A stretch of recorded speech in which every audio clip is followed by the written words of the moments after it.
If Sarah had not pushed me, I don't think this book would have come. I got a message from a reader saying, "Is everything all right?" Oh, I think that gave me a lot of satisfaction, yeah. and that gave me the confidence to publish this book. So, how do you think your book would be different? This is derived from real stories, real experiences, and that is why this will always bring you stuff which you can't find on Google or ChatGPT. A well-wisher told me that how are you planning to market your book? Promote, yeah. So I said, I'll maybe post it on my social handles and Yeah. I'll tell my friends. So he told me, then why did you write the book? So, if you had to pick a book on a blind date, what would be your expectation? In a blind date, you have no expectation. Journalism or storytelling? If you had to pick one forever. Storytelling.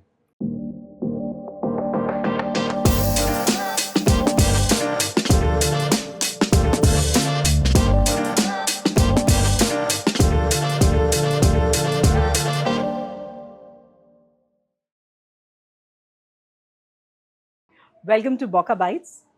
So today we have a son of this soil whom we all are very, very proud of. We have with us Mr. Rajen Garabadu, Chief Executive Producer at Network 18 Media and Investment Limited. So a warm welcome to you and thank you for being a part of Bocca Bytes today. Thank you for inviting me. But of course, I would like to take this opportunity to introduce him to our audience here. With 3 decades of experience and that too in shaping up India's most influential current affairs programming, he comes with a lot of national and international awards as well. The prestigious Asian Television Awards, he's a recipient of that. But I think beyond newsroom, he's a storyteller at heart. So his reflections shared widely through his newsletter that comes every Saturday now comes in the form of his debut book, Nuggets from Lived Experiences, a collection of very warm, relatable stories that have been drawn from everyday's life and offer wisdom for all times. So, we are really privileged that you could take out some time, and I know it must be a happy feeling to do this in Orissa. So, I'll start with that. How does it feel to be back home and do this talk right now at Bocca Bytes? It feels lovely. This is actually home for me. This is where my family comes from Old Town Bhubaneswar. That's where we belong to. So it feels absolutely amazing to get back to Orissa and talk about my book. Lovely, lovely. I'm sure a lot of people who are, maybe childhood friends, your connections, they would all be so happy to see this book and seeing you here at Bocca Bytes today. Tell me, I was just mentioning how you have been regularly. I think everybody knows, since for the last, I think, 3.5 years, if I'm not mistaken, you've been writing, about these reflections through, the digital format. So when is it that actually Rajan reflected to translate it into a book? And what was that moment that actually inspired you? Okay, now I'm ready to, come up with a book. What was that moment? So it wasn't just any one single moment. Mm-hmm. It was a series of, you know, quiet realizations. Over the years, when I spoke to friends, relatives, and even strangers, when I shared my stories with them, uh, their reaction uh, sh- indicated to me that what I was saying, what I was sharing, really mattered to them. They saw themselves in my stories. And that's when it struck me that why should the stories remain uh, confined, you know, inside me? Why not share it with the outside world where others can benefit from it and can maybe the stories can help them navigate their own life's Challenges. journeys. Yeah. Okay. That was one of the reasons why I decided to write the book. The second one I would say is because my daughter Sarah, she is a voracious reader, and she would see me, every Saturday morning writing on the computer, publishing the story, and then she would ask me, but where are you writing? Where are you publishing? Where are you writing? That I would try to explain to her that I write on LinkedIn. Then it LinkedIn. also comes on my blog site. And then she says, "That's all right, all good, but why don't you put it into a book?" So I actually, it didn't strike me till then, uh, but I realized that my daughter would like me to publish a book. It kind of really appealed to her to be the daughter of a published author. Okay. So then I realized that, come to think of it, I like that too. So putting two and two together, that's how the book came out. So we can say Sarah's words of wisdom definitely helped you and inspired you to actually come up with this book. It actually did. Had it not been, Sarah gave me the final push. Lovely. And had it not been for Sarah and people who know me here and outside, I'm not somebody who would put myself out there. And Yeah. I'm more a private kind of a person. And if Sarah had not pushed me, I don't think this book would have come out. Lovely. I'm sure Sarah, I mean, given the fact that the book is already being appreciated, in near future, she can definitely say that behind every successful author, there's this daughter who's right behind. Most certainly. Most certainly. So that's really nice. But when we were talking about finally, when you, of course, you've come up with a book, but for example, blogs, because you just mentioned, that's how Sarah said that, where is it published, and you have to explain how. But blogs are something which you can edit, and then you scroll down. They have a particular period of, after which they'll sort of fade away or whatever, But when it comes to a book, it is there on the shelf forever, right? So did that sort of change your perspective when you were, doing the collection of stories? Because you did mention in our earlier conversation that the nuggets from lived experiences that you were coming up with, you have changed them a bit for the book. So how did it, how was that perspective changing when you decided that, okay, now this has to go to a book? Yeah. So what was the difference? So 3.5 years back is when I started publishing every Saturday on LinkedIn. Mm-hmm. I would publish a nugget every Saturday, and my connections would get to see it. I didn't push it. I didn't promote it. People found it organically and subscribed to it. And over a period of time, it didn't happen overnight. It took a while, but there were about close to more than 1,000 people who found it and subscribed to it. And then I realized nobody has read the entire piece, because somebody is free this weekend, Yeah. has managed to read it. Yeah. The next 3 weeks somebody is busy, Yeah. haven't managed to read it. So this book is actually, in that sense, one place Mm-hmm. where you find 44 stories. I mean, I have written many more than 44, but I have, for the sake of the book, I have distilled uh, much of my writing into these 44 chapters. And the idea is that in one book, you are able to find a full range of stories, rather than reading piecemeal, one nugget here, one nugget there. One nugget there. Yeah. I think when you read it in a go like this, in a book form, you will probably have a far better experience, because it'll kind of, you will get to see a variety of life and work issues that have been addressed in the book, which one may not exactly find if you read one blog in 3 months or one blog in 6 weeks. Yeah. Yeah. But then how did you decide that which were the blogs that should go? I mean, which were those experiences and nuggets that should go to the book? I mean, a lovely question. So when I started working on the book, I had published about 120 plus blogs. Okay. And when I picked 44 out of 120, these 44 are actually not my best, pieces in that sense. Okay. They're Okay. not. Okay. I think if there would be at least 10, 15 pieces which I feel are really good, Mm-hmm. which are not in this book, which I kept them out because they didn't fit into the way I had compartmentalized the book. I had divided into segments. Uh, there were 5 segments in the book. Each segment is talking about, some is talking about your work life, about people whom I have been inspired by, Okay. etc., etc. Okay. So the pieces that actually fit into these segments have actually found place in this book, but this is not my best work. Okay. Yeah. That's a bold thing to do. Yeah.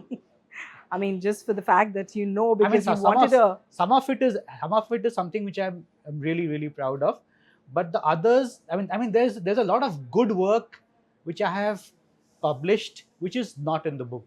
I'm Yeah. trying to sell my Yeah. sequel now. Ah, No, lovely. no. There's nothing like that. I'm just joking. Yeah. I thought so, but yeah. So when you decided and when this was done, but we spoke about, like, for example, when Sarah said. I mean, I'm referring back to Sarah because I think it's really inspiring, and it's really nice when a daughter encourages a dad to do something like that. So I feel very good about it. But was it sometime, because you've been writing regularly on LinkedIn and you must be interacting with a lot of people who come regularly or read your blogs? Of course, like you said, there are some people who read on a particular weekend when they're free. There are some others that happens, of course, but there must be some who were regular to your to your newsletter, or checking out your blogs on LinkedIn.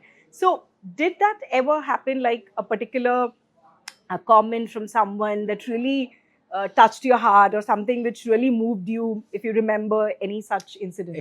Excellent question. Thank you for asking. Uh, Actually, so every Saturday, I at around 8 a.m., roughly 5 minutes here and there, is when I publish nuggets. Okay. It's only been maybe 2 or 3 weeks where I have not stuck to this exact time and maybe published it an hour later or 2 hours later. Once I was Okay. had actually gone to my daughter's school for a parent teachers meeting. It took about 3 hours more to publish it. Understood. While I was at my daughter's school, I got a message from a reader saying, "Is everything all right?" Oh. So that's when I realized that there is a certain clientele, a certain number of people Who are waiting for who your. are actually waiting every Saturday Yeah. morning at 8 o'clock. They religiously get up, maybe have a cup of coffee, tea, whatever they have, and they they wait look for those forward nuggets. and they look forward to this nugget. So this chap had been waiting for till 9:40 and didn't find it, and found something unusual, and and he thought he should check with Reach me out. if I am not well or somebody in my family is not well. That's when I realized that now There's an impact. Yeah, but thankfully now LinkedIn has this feature in which you can schedule your. So Yes. now it doesn't matter if I have a event that day or not. I can, even if I'm going abroad or I'm going out. Yeah, you schedule it Yeah, I every can Saturday. schedule my post for 8 a.m. irrespective of wherever I am. But I think things like this, where you tend to feel more responsible, then you realize that that it's there are actually people reading. I mean, Yeah. so that I think that gave me a lot of satisfaction, Yeah. and that gave me the confidence to, I think, publish this book. Lovely. That's really nice. So, when there's something which is on my mind right now, because when you open any platform of social media, whether you go to Instagram, LinkedIn, or Facebook, or whatever, there's everybody is a life coach. Every second or third person is a life coach today, and someone or the other is giving advice or trying to. So, how do you think your book would be different? I mean, I'll be very honest here. I have gone through quite a few of your nuggets, and I found them very relatable and not preachy. That is something which I really like, because at times when you go preachy, that's not something which I don't know. For some people, maybe it works, but for most of the people, it does not work. If you're very preachy, but yours are very relatable. One can actually, like you said at the beginning, you can actually think yourself in those shoes and imagine the scenario, and you draw something out of it, right? But that's my perspective. But I would like to know how you think your book would be different from the plentifully available content that we have on social media today. Yeah. So first, my book is this is not theory from a motivational blog. These are actual real life stories drawn from my life and work. This is not like a 10 hacks of how to improve your life. This is uh, something which I have lived. That itself becomes much more relatable. Yeah. And every time that the reader reads it, they find themselves in these stories, in these Situations. situations, and that's the time when they really feel more connected, because this whole self help uh, is available in abundance Yeah, in the it internet, is. Yeah. and most of them are quick fix self help. uh, Agreed. this is not a quick fix self help book. This is derived from real stories, real experiences, and that is why uh, this will always bring you stuff which you can't find on Google or Chat GPT. Yeah. This is only available because I have lived it, I have endured it, I have gone through it. This is the essence of my book. There are several other instances which are there, which have come out from my life experience, which I feel that others, tomorrow, the viewers watching this, you, anybody else, may go through similar life Situation. experiences. And if you have had the benefit of reading this book, you have one more perspective to maybe consider. Yeah. And then you can take your own call depending on what you want. Yeah. Right. Yeah. I think makes a lot of sense. I would also like to know, when was the first? I mean, because I believe you said 3.5 years since you've been writing. So do you remember the first nugget that you came up with? On that you published, or whether was it on LinkedIn or? Yeah, so it was on LinkedIn, and it was a very well known, illustrious technocrat, Mm-hmm. uh, V. Krishnamurti. It, and this is something which is, I think, he has a remarkable story, because there are very few technocrats, bureaucrats who have been the chairman come managing director of multiple Navratna companies. Okay. V. Krishnamurti was the CMD of Maruti Udyog Limited, CMD of Steel Authority of India Limited, CMD of GAIL, Mm-hmm. and apart from that, he had many other achievements to his credit. Credit. Okay. A man who I had the good fortune of interviewing when we were shooting a corporate film for his company called Hydraulics Limited. Yeah. So I met him over 2 days for an hour and a half each. One day I interviewed him the way you and me are Yeah. speaking right now. Yeah. And the next day I took him to a sound studio to dub his English lines in Tamil, because his workers should be able to hear him in the native language. So while returning from the sound studio, he offered to give me a lift in his car.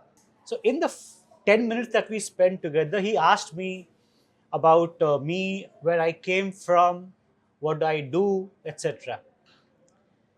At that point of time, he would probably be 70 years of age. 4 years later, Mm-hmm. I happened to meet him in my next organization. He had Mm-hmm. come as a guest for a weekend show, Okay. and I was crossing by and I happened to see him, and I wished him, and I said, I told him that you wouldn't remember me, but I'm so happy to see you. We met 4 years back. So he looked at me. He said, Rajan Ah. from Katak. Wow. This is a man who meets so many people on a day-to-day basis. He met a novice 4.5 years back, when he was 70, and at 74, he not only remembered my name, he remembered the city from which I belong to. V. Krishnamurti remembered me not just because he had an Yeah, elephantine yeah, memory, yeah. but because he cared to remember. Lovely. That's a lovely story. In fact, that has given me a cue for what you have said right now. The word which has brought a smile on my face, and I'm sure on a lot of people who are watching here in Odisha, is Katak. I would also like to know a little bit about some memories or some incidents that also actually helped in shaping up the storyteller that you are today. Katak is a place which is is very close to my heart, because all my student life, except for my uh, final journalism, everything else was in Katak. Okay. So Katak is special. I still feel that Katak is the amongst the best places in the world for street food. Yeah, it is. It pains me, it pains my heart to know that Raghu is no more. And I have had the opportunity to eat dahi bara, which is outside known as dahi vada, in a lot of places across India. There is not a Single, single, yeah, there is yeah. nobody can hold a candle to Raghu. Yeah, true. And this is, so similarly, I just gave an example, just one example, but let's say Jena Barmoja. It's legendary. There is nothing in the world that can be compared to Jena Barmoja. Yeah. Kalia Chaat. These are these are institutions. Yeah. Katak, in that sense, has shaped me in many ways of who I am. I credit my friends, I credit the culture, the place. So I came across this blog of yours, which I think this year, how I went from, this is not me to why not. I think if I hope I'm getting that right. But basically, my question was that how challenging was this? Because, like we've already spoken, it's a different thing to be on LinkedIn every Saturday. And it's another thing to be come up with a book, and that to a debut book right now. So what were Extremely the challenging. challenges? Extremely challenging. I can tell you that I'm an intensely private person Okay. who I'm happy to talk to you one on one, or talk to anybody one on one and speak at length. But when you switch on the lights, roll the cameras, I I'd immediately become uncomfortable. Okay. And this is, you might find it strange, because somebody who has been Yeah. behind the camera for 30 years, who has lived with lights pretty much more than half his life, Yeah. for somebody like that to be uncomfortable in camera, or not be okay with facing the camera or talking about it in public, may seem rather odd. But that's how I was, and that's how I preferred it that way. Hmm.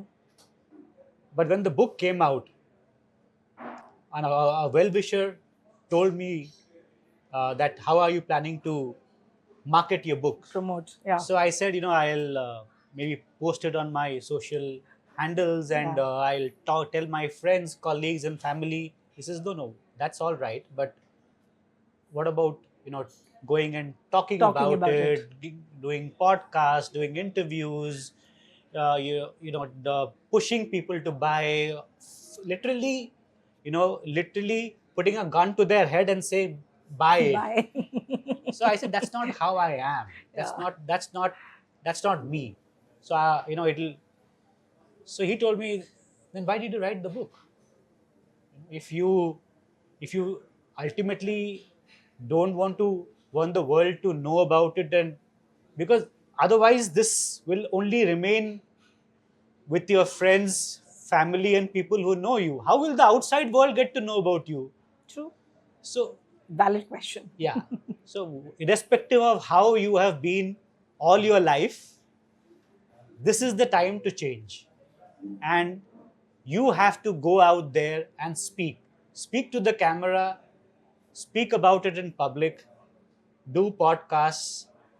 So in the last 1 year, I have actually come completely out of my comfort zone. Talking to you like this, facing the camera, facing the lights is not something which I'm used to or I particularly Yeah. enjoy. Okay.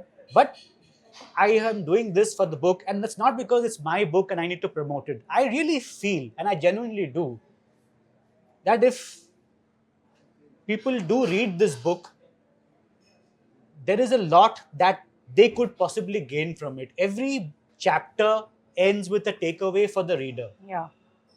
So, there is either you will probably gain some insights or it will help you in some way. At the very least, you will feel happy reading it, Yeah. if not anything else. So, I think everybody should try it, sample it, read a chapter, read two chapters. You don't like it. There was a time when I actually made a public statement saying that please buy the book, and if you feel that you don't like it, send me a snapshot What you didn't. of your invoice. Yeah. I'll refund the money, and you get to keep the book, Okay. and you get to keep. And I really mean it. Even now, anybody who has purchased the book and does not like it, all they have to do is send a snapshot of the receipt to me. The money will come back, no questions asked. Well, that's coming from lived experiences. So these are nuggets, like you've said, from lived experiences. So that's where the confidence comes.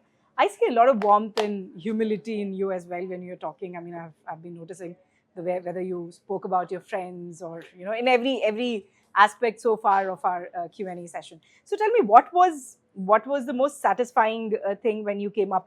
We spoke about the challenges now. You said, of course, and I would credit the person who gave you those piece of advice, because I don't see you uncomfortable at all. That is something that I can definitely assure you. You don't look uncomfortable at all. Very happy to hear that. Yeah. Thank you. So I'm sure the advice has helped. But what was the most, satisfying thing when you came up with this? Personally, on a personal level, when you finally, the book was done and dusted with, what was in that entire journey, in the entire process, what was that one thing that really, really had an impact on you? I think when the book got published and I took out the copy and showed it to my daughter Sarah, Yeah. the smile on her face was more than enough. Whether the book sold one copy, two copies, or did not sell, didn't matter to me. The very fact that she saw the book and just looking at her expression was for me the greatest satisfaction that I could ever have. Lovely. I wish Sarah was here. This interview should have been more interesting with her around with you. I think next time, think of that as an idea that I'm giving you. Take along Sarah with you for a while you're promoting this book. I think that's going to be very, very beneficial. But before we go to a rapid fire and some interesting questions that the team has put up, so we'll see what it is all about. What is that one thing that you think, like, of course, you said it'll make everybody happy. There's a takeaway for every reader who picks up this book.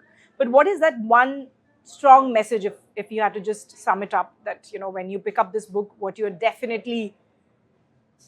definitely guarantee as an author, besides feeling happy about it, what would be that takeaway? So I think any reader reading this book, if you go through the chapters, the takeaway would be that you are not alone. Irrespective of whatever you have gone through or going through in your life, whatever the challenges may be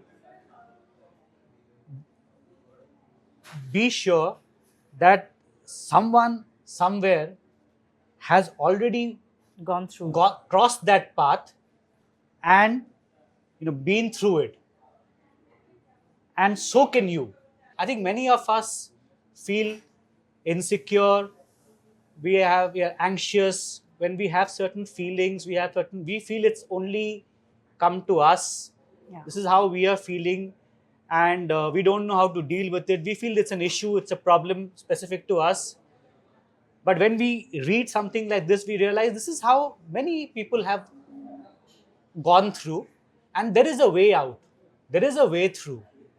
So this is about, you know, you're not alone, I've got your back, go ahead.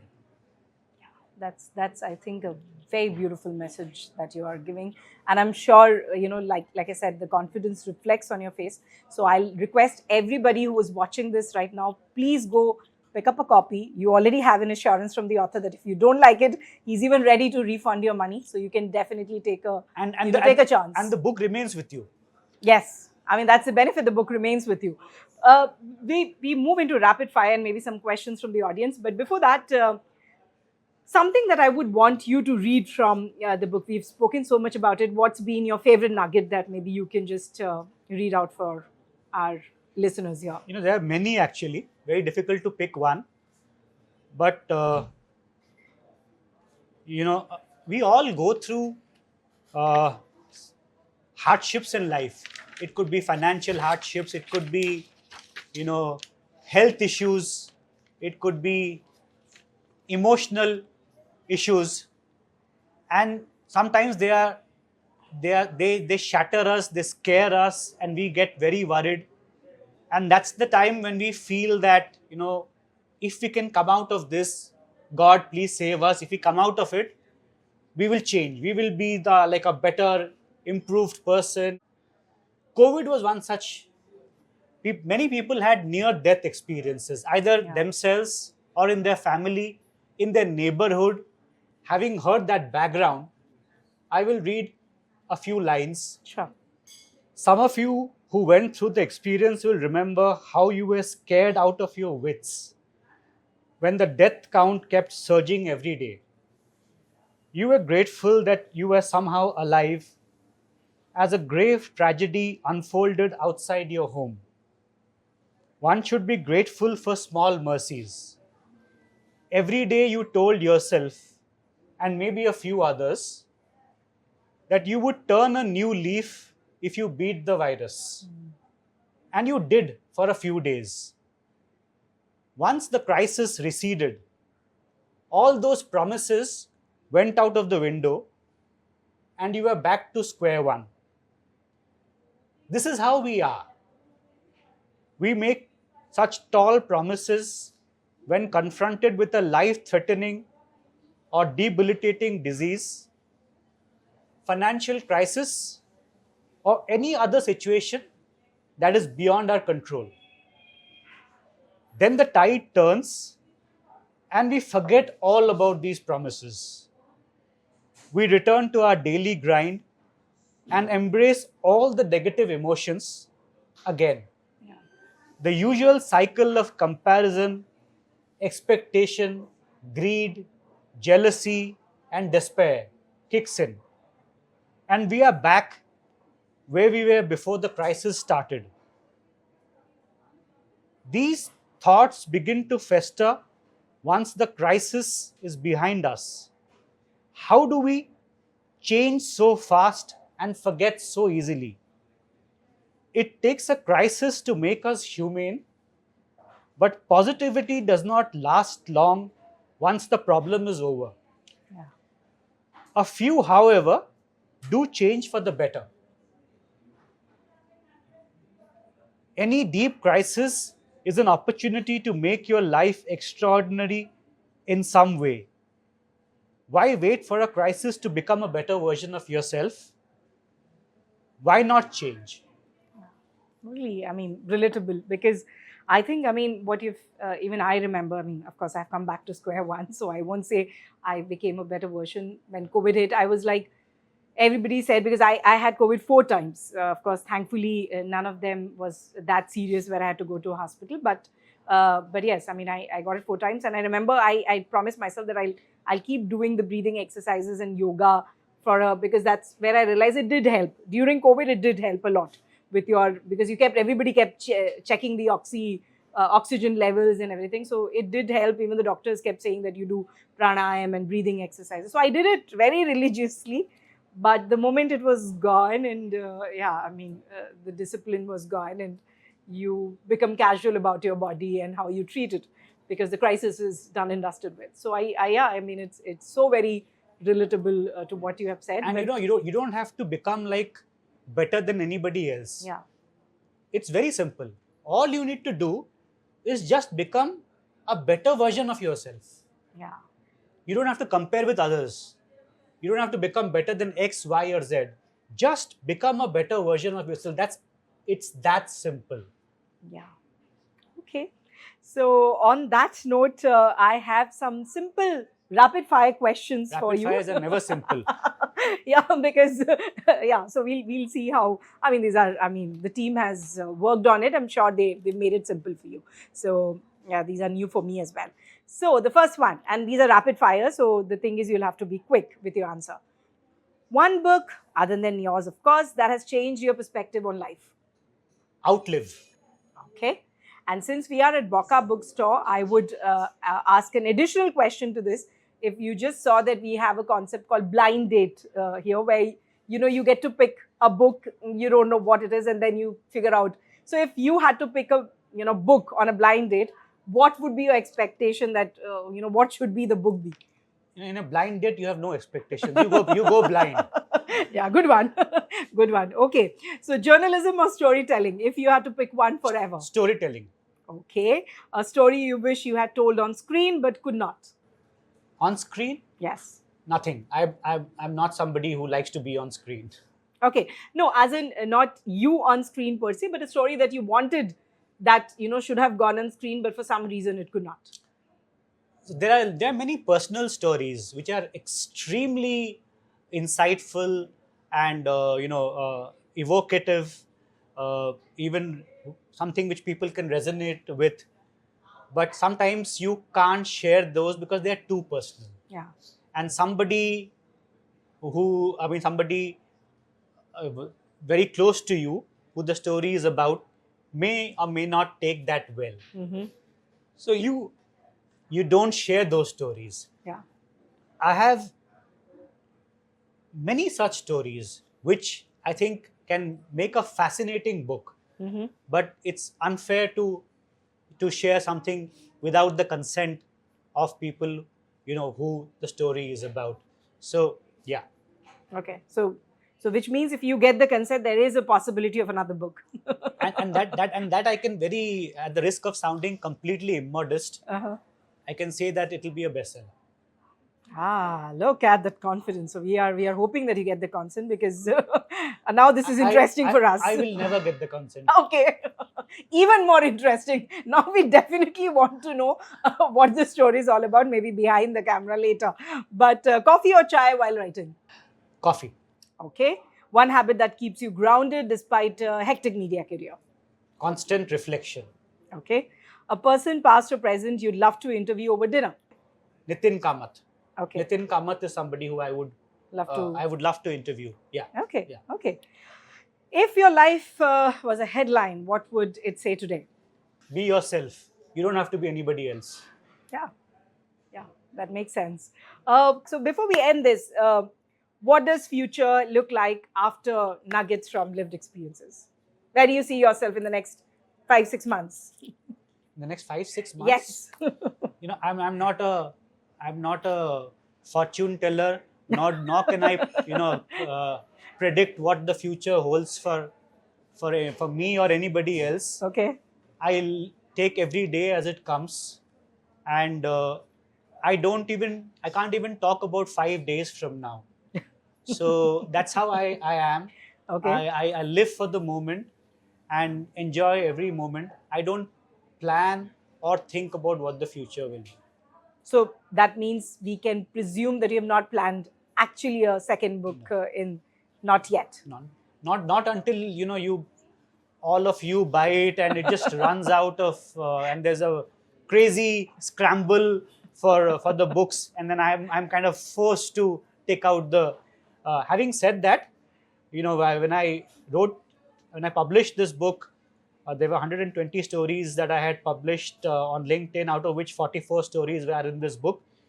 As I sit today and chat with you, there are 183 stories that have been published. So there is enough and more to publish a second book uh, very easily. Yeah. In a matter of weeks. Yeah. But I'm in no hurry. Yeah. And these things happen when they happen on its own in their Yeah. when they were Own pace. Yeah, and whenever Yeah. they have to happen, they will Yeah. happen. Yeah. They are never planned. These things are never planned. True. So we've already heard it from the author. You need to go buy the book. There has to be a huge demand for this.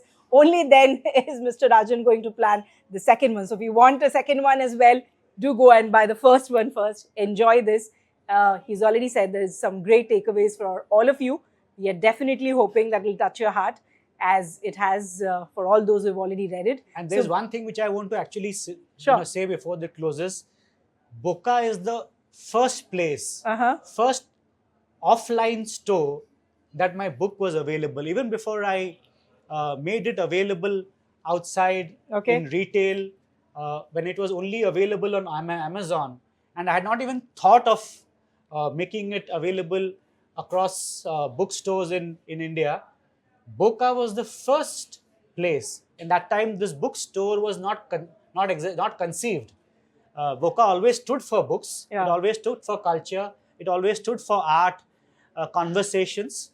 But a casual conversation with the founders, Samir and Sanu, in this place actually led to the bookstore being created in practically no time. In less than 6 months, they put up the bookstore.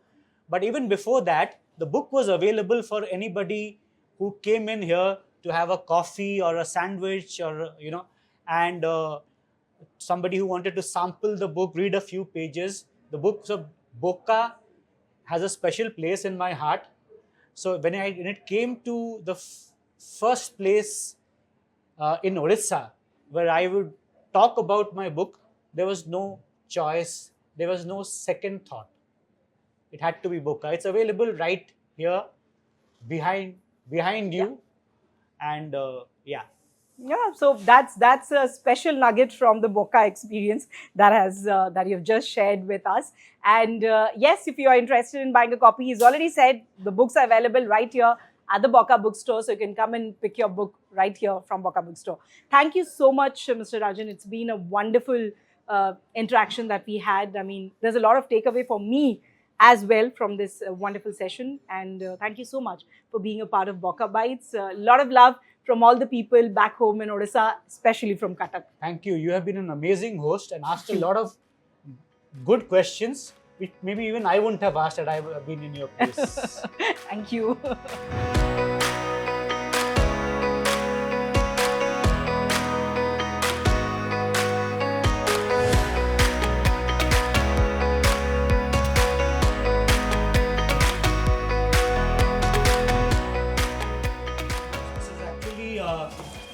It has it's my book title and all the chapter titles. Hitesh has very beautifully turned that into a word game. So I think it's extremely creative. Somebody who is very good in art. He's not just good in art, he's good with words, as I can see, and beautifully done. And thank you for this, Hitesh. This is priceless. This is what you asked me like in this beautiful podcast for Bocca Bytes, I would again thank Diksha and of course Rajen Garabadu, who is my childhood friend. We are family friends, and there are so many other nuggets we would share in another podcast possibly. But actually, like he said, the whole idea of starting a bookstore at Bocca came from him, because we were just discussing about the book, and he said, why don't you start a bookstore here also? So me and Samir discussed, and Samir took it forward. So this is how it is happening. So I think we turned full circle now. So Rajan is here. He's a very humble guy. He's behind the camera. So when we wrote media legend, he was very worried. No, tome legend. Ekdam sente Odisha re amar bina legend he janti. You are real. So I think Jayant would say he's a legend. I mean, the kind of work he has done in broadcast media across the country, and I think that itself can be another book. And thank you again. And when this podcast goes on air, I'm sure the story will reverberate not only for ODIs across the world, but book lovers, people in media, and the kind of journey which Rajan has had. And it's a wonderful place to be in when you're back home and talking to your own people. So thanks Rajan, thanks Diksha, and thanks. Thank you. Okay, that's that.